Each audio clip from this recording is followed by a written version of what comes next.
যে কোনোভাবেই দল করি আর একই সংগঠন আর ভালো মন্দ এগুলো বলে টলে যাতে কোনো খুনি পার হতে না পারে, কোনো খুনি পার হওয়ার সুযোগ নেই।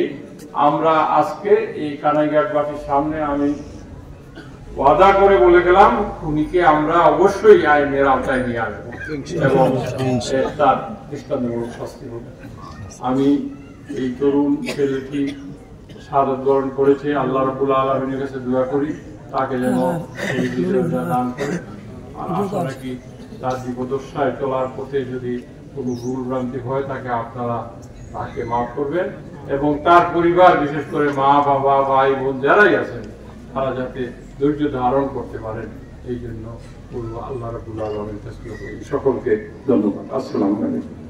পরিবারের পক্ষ থেকে কোনো রাখার জন্য আমি মৌলানা রফিক ভাইকে অনুরোধ করছি, সবাই একটু সর্বোচ্চ হয়ে যান। রাস্তার তিনটা সব আপনারা লম্বা করিয়ান,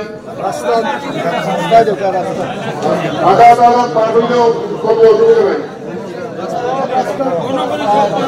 রাস্তার তিনটা সব করবা, তিনটা সব এখন পরিবারের পক্ষ থেকে মৌলানা রফিক ভাই